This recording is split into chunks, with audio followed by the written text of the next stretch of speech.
hi, I'm Owlbear Rogue. Welcome to the cave. Today I bring you two dark and dangerous things. The first is me, unscripted.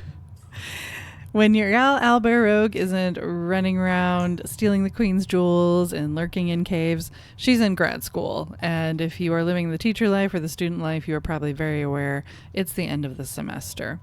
I would say my brain is a gelatinous cube, but gelatinous cubes retain things, and that is not happening up there. So I don't know what's going to come out of my mouth, but you get what you get. We're breaking rules with this video. We're also breaking my rules with the dungeon itself. The second dark and dangerous thing I'm bringing you.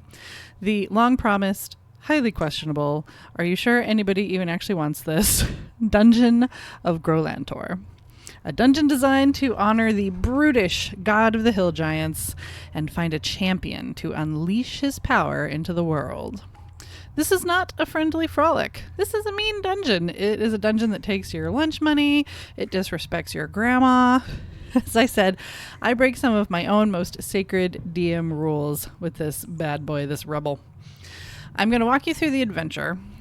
And part of the reason it took me a minute to get all this together is that this one comes with maps. That's right. Dungeon, now with more maps. I didn't have maps for this dungeon yet, even though I have run it a couple times. But now I do, and you do too. I will warn you, I tend not to use grid lines on the maps I make. They're more of an atmospheric thing for me. They give my players the basic layout of the land, a sense of the vibes. I made these puppies on DungeonFog. That is my tool of choice. This is not a sponsored video, by the way. We went over this. I'm too short for sponsors. But that's what I use. That's my map creation tool. I've included them in the description of this video as PDFs. They print out real nice, by the way. I like to print physical maps, and they always come out velvety and sexy. I also made these maps public on DungeonFog. So if you have a DungeonFog account and you want to find them there, just search the names of the maps and you should be able to bring them up, and then you can slap a grid on them and modify them. Use them in your VTT, whatever makes your heart sing, sinks your ship, blows back your hair. You know what else is hairy? Hill giants. These are the kind of golden transitions you get when I don't have a script, folks. In my headcanon anyway, hill giants are hairy. And the Dungeon of Grolantor is a subterranean dungeon composed of 4 trials, meant to weed out the unworthy, so that only the cruelest, most vile remains to take on the mantle of Grolantor's champion.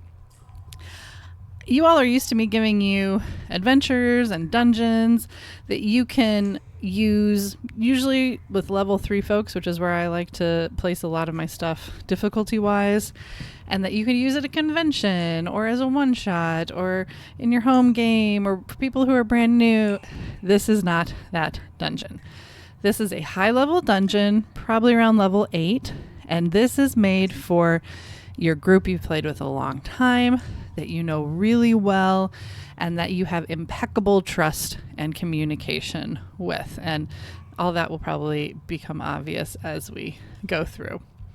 I use this dungeon in my very own homebrew world of Felvrold, which I've done a video about before. You can check out a little intro to Felvrold.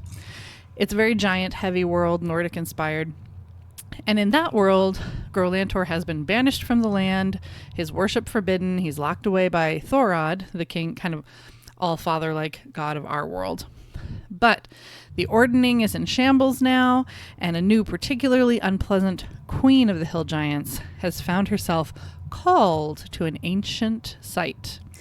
She decreed months ago that only she was allowed to eat, putting her hill giant subjects to work, hunting food for her and her alone to strengthen her for the trials of Grolantor. She will enter them with some starved, desperate followers and attempt to become his champion. For the record, I did not invent Grolantor, the hill giant god. You might have heard his name before. He's a classic D&D figure. Oh my gosh, my dog just coughed. He's not on script either. I don't know if you heard that. He's a classic figure from ye old Forgotten Realms. You can find lots more about him on the interwebs. I did invent this dungeon, though, and let's get into it. Okie dokie. Here is the first room of the dungeon, the kind of grand entrance. The party follows the new nasty hill giant queen into this entrance to a cave system, essentially. I think, obviously, you're the DM. You have so much power. You can do what you want. I put this additional antagonist in, this hill giant queen, so that it's not just the characters going up against the dungeon. They're trying to catch up with this other figure. And part of the reason that I've done that is a nasty hill giant god and his mean dungeon are very hard for a party, particularly a good aligned party, to have a victory over. Those are really big powers they're going up against. But hill giant queen is something that they could defeat at level 7, 8, 9, whatever like you've decided to put them at. And it also adds a sense of kind of urgency, I would say, to trying to push forward, get ahead. If you have a good or neutral aligned party, they don't probably have a lot of motivation to get to the end of a dungeon that could release an evil god's power back into the world. So their motivation can be going in to stop that from happening. But in order to do that, they have to advance through some of the trials of the dungeon themselves. So they would enter this space. The hill giant queen would not be there. She has progressed further in. But if you're looking to throw in a little combat right at the beginning, what they could find is some of her starving followers that have fallen by the wayside. They may be weak, but again, are very, very hungry. So you can knock off some of their hit points and throw them at your players if they don't manage to sneak past. Honestly, the hill giant queen has been very extra nasty and abusive to her followers. So maybe a few of them going into this mean dungeon looked around and said nope at the earliest opportunity and backed right out. And they could run into your players, once again, very, very hungry, on their way out of the dungeon. So this is a room where you could have some combat. In the middle, there's a giant statue of Grolantor. This image is a little bit handsome for Grolantor. You're going to have to ask your players to use their imaginations. I know something D&D players just hate doing. They're going to have to use their imaginations that he's a bit gnarlier looking. But the horn is spot on, and this big nasty club spiked thing is spot on. If one of your folks speaks giant, or they have a spell to interpret some of the runes here in the front, they translate as the only strength is the strength of the club. And that gives them a little taste of Grolantor's value system, if they haven't passed some history checks to be clear on all the kinds of things that he likes, nasty things. That gives them an idea of what's coming, and it's an idea they can kind of keep in their mind as they're trying to figure out how to pass these other checks. Grolantor is an only strength is the strength of the club kind of guy.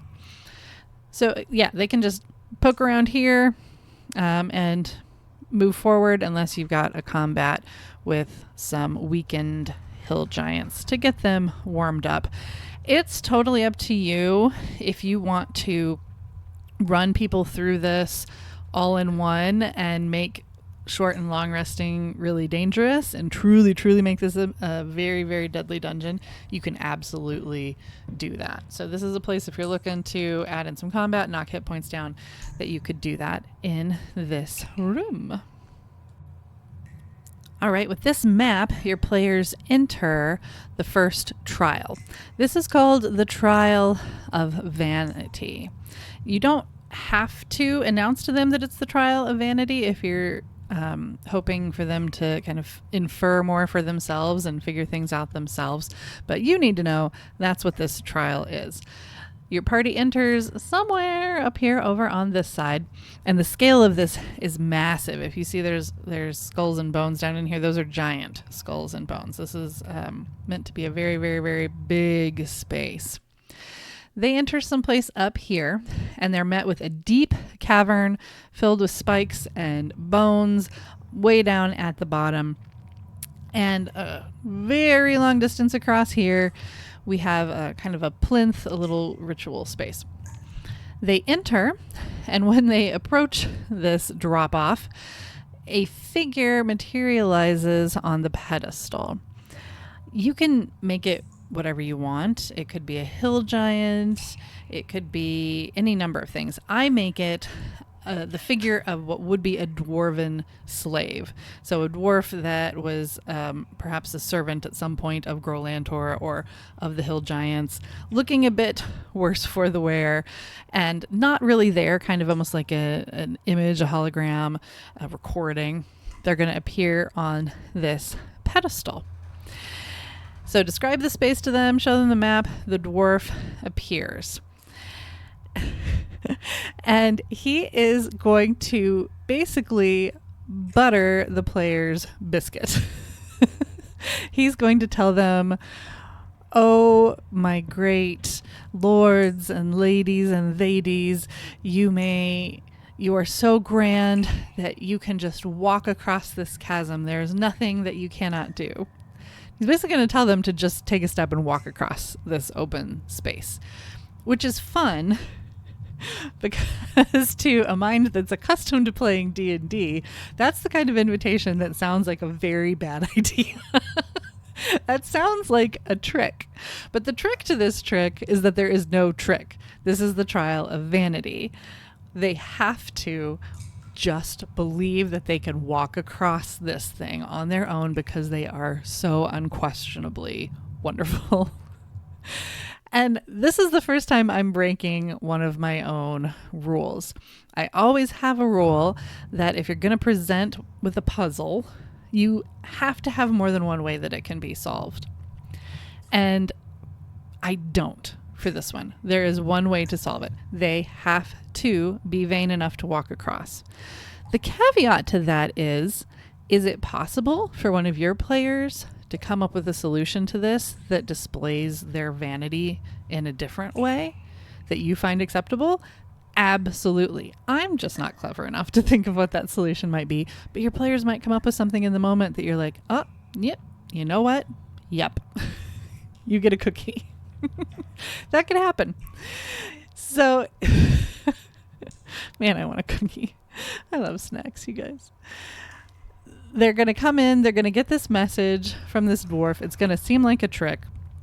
And they're probably going to start trying to find ways to get across here. If they do anything that isn't really clever and vain, or that isn't just walking out into thin air across this space because they believe in themselves, then when they get to the halfway point where they're at over the deepest, most dangerous part of this canyon, a large spectral club, very reminiscent of the one the statue was holding in the first room, is going to appear. There's going to be evil laughter. It's going to fall on them. They're going to get hit by this spectral club. They're going to be knocked to the bottom of this spiky, nasty space. Nasty is just the word of this video. They're going to take a lot of damage. You're the DM. You get to decide how much damage that is. But if it's not...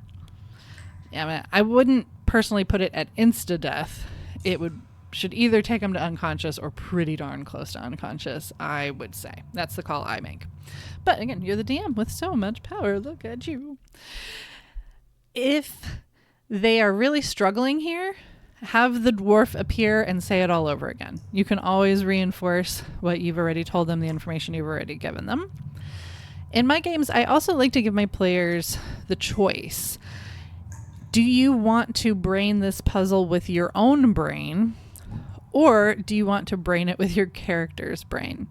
So that's the difference between them talking it out as a group of humans with their own ideas, or if they prefer... if their character has really different skills than they do, they can do it as a check. So in this case, it would probably be an intelligence or wisdom check of some sort. It could even be a charisma check. There's a lot of places that figuring out a puzzle that involves vanity might fit in, and that's your call. If they go down to the bottom, I do allow people to kind of climb down and attend to their friend and get them back over to the other side, as long as they don't try to climb up the far side. But you don't have to do that either. You could also have the dungeon spit them back out onto the far side all injured if you're worried about that. It's all about how deadly, how difficult, how mean you want to make this. When they figure out that they've got to walk across this thing, I do that as a check as well. Basically, how vain can you be? How much can you believe in yourself when you're walking through thin air over a deep drop onto spiky stones? Again, that could be a wisdom saving throw. That could be charisma. That could be intelligence. It's really your call. And I'm interested to hear, if you throw this dungeon out there, what it is you pick, or just in the comments what your thoughts are on what makes the most sense to you. It could be a performance check. It could be any number of things. It could be a group skill check too. That can be helpful if some people you think might really struggle. Everyone gets to the far side. The dwarf congratulates them and says, "You have shown the grand virtue of vanity." He vanishes and they're free to move on to the other side. Side note, any place you put skeletons, it's perfectly ripe if, again, you want to make things even worse for them to reanimate and become part of the problem. Feel free to take some giant bones and have them walk around and beat up your party. I sure wouldn't blame you. The next trial is the Trial of Brutality. Your players will enter a room shrouded by a kind of bloody fog with glowing runes on the floor that harken back to the ones in the Great Hall about brutality, the strength of the club being the only true strength. Just to remind them what Grolantor is all about as they enter this space. They're going to enter, and as the DM, you're going to ask them what their player has encountered so far in your campaign that they are the most afraid of. And this is where this particular trial requires a lot of you as a DM. If this feels overwhelming as you're listening to it, just cut this trial. No one knows how many trials there are unless you tell them. You can just cut it right out if you want to. This is going to require you to show a lot of skill and flexibility as a DM, particularly where it comes to improv and balancing encounters on the fly. Each of your players, and it requires them to be good role players because they have to be invested enough in the story and storytelling to genuinely tell you what it is that they think their character is the most afraid of. The nice thing about requiring that it be something they've already fought, they've already encountered, is you probably have that stat block pulled up already, and it's something they've defeated in the past. So at some point, they were at an ability, whether it be as a group or an individual, to defeat whatever one of these things is. Each party member is going to say, and that thing, whatever it may be, is going to materialize out of the fog. Again, be prepared to be really creative here. One of my players I ran through this plays a bard, and the thing that she said she was most scared of was an indifferent and bored audience. So I had to figure out on the fly how to make that an enemy that was doing psychic damage to them with their yawns and their golf claps and their staring at the phone and looking at scrolls. I like to make a lot of puns in my games between scrolling on phones and scrolling with actual scrolls in the D&D world. Just a little thing of mine. Again, so this is a challenge. It's a real challenge.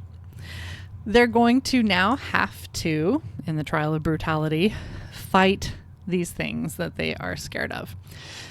Depending on the difficulty of each thing and how you want to scale it back to make it doable for them. Remember, it's not the actual thing. It's the dungeon's manifestation of whatever this monster or entity or concept is. So you should feel free to make the hit points appropriate for however you're going to move forward with the combat. You can make the combat where they can only fight the thing that they're afraid of. They can't help each other. Or you can make it a big group free-for-all where now these things they've manifested are just free in this dungeon room and everyone's fighting whatever's nearby as best they can. I tend to make it so that they have to fight the thing that they're afraid of, and if they try to help each other, they can fall unconscious temporarily and have to be brought up by one of their friends. Again, I like to be a little mean with this dungeon. This is my mean dungeon. I don't run a lot of really mean dungeons. That's just not who I am as a DM. But this is it. This is my main dungeon. So that is what I do. At some point, because Grolantor is not just about brutality, he's about merciless brutality. Whatever it is they've manifested is going to become, as it nears the end of its hit points, hopefully, if your party hasn't been TPK'd. This is a spot where TPK could happen. Consider that. And make sure that you've been clear, that everyone is okay with that going into this adventure. And again, you can always skip this room, skip this trial, if none of this is appealing to you or it all sounds a little too dicey and scary.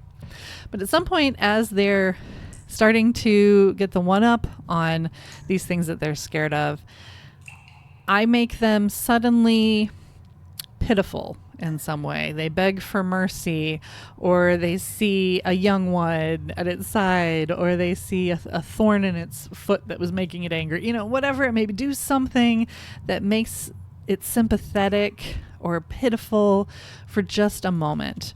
And it's vital that the players not give in to that. That is part of the trial. Merciless brutality. They have to go ahead and just kill it.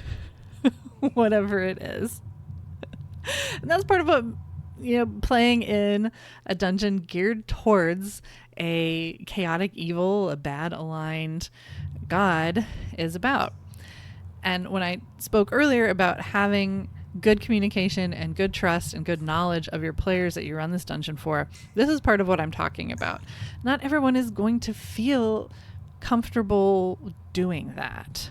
You have to know that this is okay. And you have to check in with people and give them alternatives, give them outs, let them go back. They can abandon this quest at any time. I always make that clear as we're going through the dungeon. The creature needs mercy. They refuse the mercy, and then they are able to move forward from there. The voice of the dwarf will echo throughout the chamber and congratulate them on showing the sacred virtue of brutality. That brings us to the penultimate trial of the Dungeon of Grolantor, the trial of Betrayal. This is also the room where I take all of my most sacred Dungeon Master rules, the standards I hold myself to, and I chuck a number of them out the window. This room is the main reason I cautioned at the beginning that you only want to do this dungeon with a group that you know well, you have trust going both ways, and you've had clear communication with, all of those things, and it'll become obvious why here as we progress. Your party's going to enter over on this side, and they're going to run into another foggy, blood-tinged cloud. This time it's going to act as a barrier. They cannot move past this swirling cloud until the right moment. The dwarven slave is going to appear and welcome them to the trial of Betrayal. This is the one trial that I give away what it is ahead of time. Definitely they are going to figure out by the end of what he has to say that it's a trial of betrayal anyway. He will tell them that only one of them may enter the final trial, which is beyond this arched doorway over here. Only one of them may enter and participate in the final trial. All the others must, quote unquote, the wording is very important, all others must fall at death's door. It's clear the Hill Giant Queen has made it through here, and she interpreted this as a clear invitation to kill all of her remaining subjects that were with her. So there's a lot of gore in this room. You can put some Hill Giant bodies here if you want. I've got some blood splatters. And Grolantor has conveniently left some gnarly weapons lying about if they don't have one on their person and they just feel the need. An evil aligned party, and I mean, sometimes people play with evil aligned parties. This would be a good dungeon to take an evil aligned party through. They might not need the kind of foil of the hill giant queen to fight against. They might want to go through this dungeon just to get the power of Grolantor. They're probably going to interpret this the same way that the hill giant queen did, right? And when this fog cloud falls, when it disappears and they can move across, make it very clear that the first one who steps foot across, all of the others will quote unquote fall on death's door. Only one can make it through here. So again, if you have an evil aligned party, they might start hacking at each other here. This could become interesting PvP if that's something your party is into and has consented to previously. But if you're bringing a neutral or good aligned party through here, they're probably not going to start hacking at each other. One of my parties started really adorably trying to say mean enough things to each other to make it a betrayal. And they were real bad at it, and it was cute, and it did not work. They're probably going to decide that they need to choose one amongst them to continue. And logically, probably they're going to choose someone who has the most healing power, that has some ability, they think, to succeed, hopefully, and have a chance at resurrecting everyone else. And that is the crux of why this is such a sensitive space. You're about to put a lot of pressure on one player, right? Now, I made a video about this dungeon before, I think I said earlier, that mentions just this room, where I talked about putting players outside their comfort zone. One of them is probably going to be outside of their comfort zone unless they love being the center of attention, which is not necessarily the most common thing with D&D players. You're going to put enormous pressure on this person. They're going to have to do whatever the next trial is on their own, and their other folks probably are not going to be able to act, so they've got to save the day for them as well. They have to succeed in the next room, which they don't even know what it is yet, and they have to come back here and hopefully save their friends at the end. If you want to let them know that the next trial is the trial of Gluttony, if that's going to maybe affect the choice that they make about who moves forward, you can do that. That's a choice that you could make. The dwarf makes his announcement, the fog cloud falls, they're free to move forward, and one way or the other, the first one who crosses the threshold, the others will fall at death's door. And I choose that wording really carefully because it's no fun if everyone just actually straight up dies. I don't know, maybe you think it's fun. Maybe you can find a way to make that fun. I don't think it is. So instead of just falling straight dead, everyone that didn't cross through is going to fall unconscious and start making death saving throws. Take care of your folks. Give them a chance to go back here. Make it clear that if they are not comfortable, if no one is willing to be that person who moves forward, if this is truly stressing out in an unhealthy way, the person who's being put on the spot, give them options to go back. That's all there is to it. Check in. Make sure you're taking care of your people. That's the most important thing at the end of the day. But if they're moving forward, they know the Hill Giant Queen has advanced beyond. She's in this next trial alone. The person who they've chosen is going to walk through. They're going to hear the dwarf echo in their own mind, kind of like a whisper this time, congratulating them on showing the great virtue of betrayal. This should be kind of a chilling moment. And behind them, thud, they hear their companions all fall to the ground. A little warning here before we go into the final room, the trial of Gluttony. This map is gory, and that gore comes from a lot of animals and creatures and monsters. It is basically a giant banquet table that is filled with things for a hill giant or someone aspiring to hill giant glory to stuff themselves with. And hill giants are just really not into salad. So if seeing an image of a bunch of pixelated dead animals would be upsetting to you, I completely understand. Your gal Owlbear is a big animal lover. I've worked professionally with animals for my whole life, and I understand. So if you want to just listen and not look, that's fine. Or, skip ahead, whatever. Just make sure you take care of yourself the way we're talking about taking care of our players throughout this dungeon. And so we come to the final trial of the Dungeon of Grolantor, the trial of Gluttony. It is probably going to be obvious when you remember that this is a giant's trial and a giant-sized room, that no matter what player was chosen, if the trial is to eat all of this stuff here, they're not going to be able to succeed that way. And that's another reason that I included this hill giant queen in the story.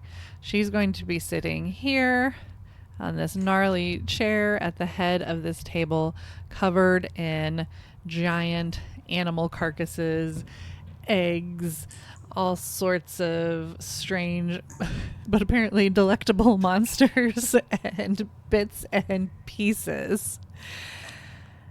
And your player is probably not going to be able to out-eat her. They have to work on defeating her. And they're going to be alone. Another rule I throw out for this is about metagaming and giving each other advice on how their character should act. Now, it's also possible that the person that gets chosen here wants to do this all on their own, but I would really encourage you to throw out metagaming and make it clear that that's the case, and let everyone work together so that everyone's having fun, everyone's invested. Well, fun might be a strong word. Hopefully some kind of fun. Hopefully this is funnish and not too stressful. Everyone's working together, and this person, their character is alone, but don't make the player be alone in this. Don't make the player feel responsible all on their own for what comes next. They're going to come in. They're going to be, if they choose, stealthing in perhaps, and you might have a fight with the hill giant queen on your hands if they're seen, or she might not take them seriously and start ordering them to drag things over to her for her to eat, and she will eat them last, something like that. They might engage in some sort of talking match with her and try to trick her into something. Oddly enough, for the two groups I've had that have encountered the hill giant queen, both of them have in different ways used the enlarge and reduce spell to end this conflict. The last one that ran through waited until a large piece of something, already large piece of something, was going into the already very, very dangerously full hill giant queen's mouth. And then they enlarged it and basically busted her open. And yeah, that's even more gore. It's very gory on a table full of gore. Can't get enough of that.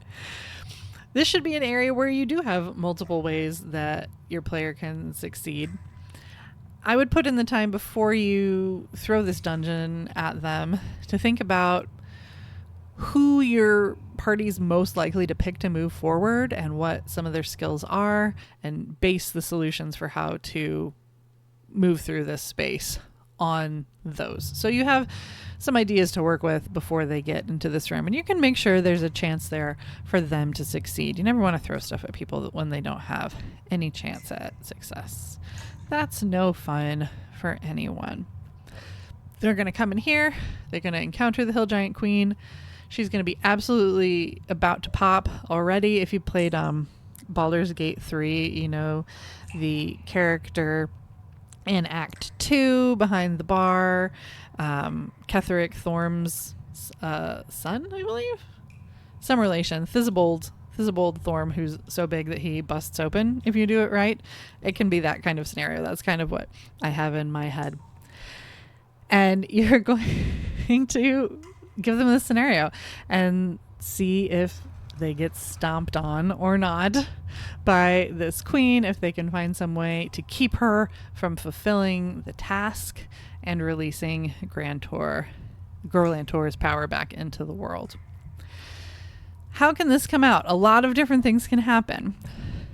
If the one who's sent in gets killed, then I would give the others in the hallway. Oh, by the way, I have them go into turn order once they get into this room. That way, the people in the hallway who are making death saving throws, I have clear rounds in which to ask them to make those death saving throws. And the person in here has a clear sense of urgency, and I need to make a clear set of actions now, and then again now. And it gives them a little time in between while death saving throws are happening to think and process and act and things like that. So we're in turn order. And they are maybe killed. In that case, the people in the hallway, if they've succeeded on their death saving throws, then I would let them come back to consciousness, even though that's not always the way that works, and have an ability to act, either to flee and keep it from being a TPK, or to maybe do something clever and interfere with whatever's going on in that room. Again, we're putting a lot of pressure potentially on someone, and we have to check in and make sure that everyone's okay. As things maybe get to this point and things are bad, we're checking in on the humans at the table, making sure that everyone is okay. You might have a TPK here. If that is something that your party is okay with, this could just be a TPK. But that could weigh really heavily on the one person that was chosen to go in. Make sure this feels fun. Make sure whatever outcomes happen are earned and fair. I would really hate to see this become a TPK. Make sure you're taking care of everyone.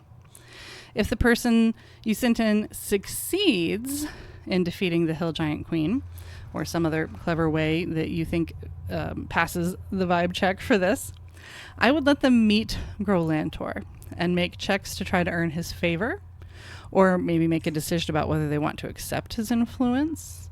This could have interesting roleplay opportunities down the line if he decides to influence them, whether they like it or not. Or he could find them ultimately lacking, probably because of their tiny size. And they get kicked back out into the gluttony room, and they can try to get their friends up and flee. At this point, I would assess where everyone's at.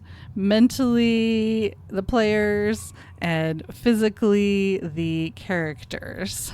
I like to have the dungeon start falling apart at this point. Very Indiana Jones style. You know, you pull out something and everything starts to collapse, and now we're finding a way to transport ourselves or race back out of this space. And we're doing group skill checks, and because there's some people who are down in the other room, maybe some people who are even dead and in need of revivifying, that gets really dicey. But particularly, the last time I did this, it was magic. It wound up being so exciting. My players were so clever. They pulled every trick and tool and special magic item that I had given them. They used all the things, which sometimes you give them and they earn and they check aside, and things are too easy and they don't remember to use them. Throw a situation like this and they start really looking back through their notes and their inventory, and it can be really exciting and intense and really down to the line whether they succeed in getting out or not. No matter what, as your players make it out of this, reward them for going through such a hard, high-pressure thing. Definitely reward the player you put on the spot. I like to give them a permanent +1 or +2 to their strength modifier for their brush with the power of the club. Reward the players who took a back seat, because that can be hard too. The ones who allowed themselves to be very vulnerable and go unconscious and not be able to act as a character. Reward them too. Give them some kind of ability from it, or a vision from their brush with death that gives them some closure or some information that they need, something like that. And that, my friends, is the Dungeon of Grolantor. It's the most brutal dungeon that I run in its way, and some of you might find that laughable. I know some people like to play super deadly dungeons a la Tomb of Horrors. That's just not my jam. So for my players, people that are used to playing with me, this is really something different. And I do that intentionally because, as I said, I give it to my players when they're level 7 or 8, 9, maybe around there. And it's a sort of palate cleanser ways into the campaign. If your idea of a palate cleanser is the taste of blood in the mouth, it's just something really different. I try to make sure on long campaigns that I'm not giving everyone the same kind of thing again and again and again. Let me know what you think. Tell me what you think of this in the comments. I want to know what rules you've broken and what for and why and when. Ideas you have for different things that you might do with this dungeon and these rooms. It really could be modified to be a dungeon for any sort of kind of chaotic evil entity that you wanted to. You could reflavor it or take one of the dungeon rooms and throw it into a different dungeon. I just think it's interesting to give players a dungeon where they're usually rewarded for being heroic, and in this case they are rewarded for doing very, very unheroic things with all of these terrible quote-unquote virtues. A quick note at the beginning, I said that you could search for these maps on DungeonFog. I tried and I was having trouble finding them, getting to them that way. So I'm also going to include links to the maps in DungeonFog below. And you can have the JPEGs, and you can access them in DungeonFog if you have a DungeonFog account and want to mess with them, change them, use them in your VTTs, etc., etc. Again, not a sponsored video, but shout out to DungeonFog. I use them on the regular for all of my map making needs. All right, everyone. I want to thank you for the attention you gave our Dragon Week, our Monster Week video. Check that out if you haven't already, and if you joined us through that and have made your way all the way to the end of this video, thanks for sticking around. I hope you're cozy here in the cave. We love to have you, and we appreciate you. All right, everyone. Thank you for exploring the feminine urge to run very, very good players through very bad dungeons with me, Owlbear Rogue.